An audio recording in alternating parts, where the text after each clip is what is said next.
பள்ளக்கெட்டுவ கள்ளப்பிட்ட பகுதியில் சிசு ஒன்று சடலமாக மீட்கப்பட்ட சம்பவம் தொடர்பில் 36 வயதுடைய பெண் ஒருவர் கைது செய்யப்பட்டுள்ளதாக பள்ளக்கெட்டுவ போலீசார் தெரிவித்துள்ளனர். 4 பிள்ளைகளின் தாயான குறித்த பெண் பள்ளக்கெட்டுவ பகுதியைச் சேர்ந்தவர் என அறியப்படுகின்றது. நேற்று 23ஆம் தேதி வீடொன்றிற்கு அருகாமையில் சிசு ஒன்று சடலமாக கிடப்பதாக பள்ளக்கெட்டுவ போலீசாருக்கு கிடைத்த தகவலின் அடிப்படையில் சம்பவ இடத்திற்கு விரைந்த போலீஸ் குழுவினர் சிசுவின் சடலத்தை மீட்டதுடன் மேலதிக விசாரணைகளை ஆரம்பித்தனர்.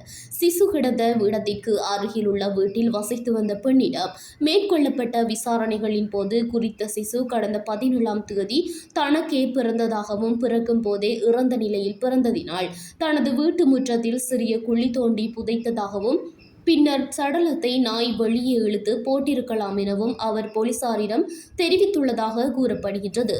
இந்நிலையில் சிசுவின் சடலத்தை அவதானித்த நபர் ஒருவரே போலீசாருக்கு தகவல் வழங்கியுள்ளதாக தெரிவிக்கப்படுகின்றது.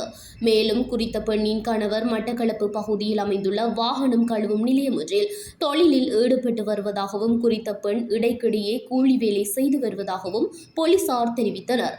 சந்தேக நபரை பண்டாரவளை நீதிவான் நீதிமன்றத்தில் இன்று ஆஜர்படுத்த நடவடிக்கை எடுக்கப்பட்டுள்ளதுடன் சிசுவின் சடலம் உடற்கூற்று பரிசோதனைக்காக பதுளை போதனா வைத்தியசாலையின் பிரேத அறையில் வைக்கப்பட்டுள்ளதாக தெரிவிக்கப்படுகின்றது.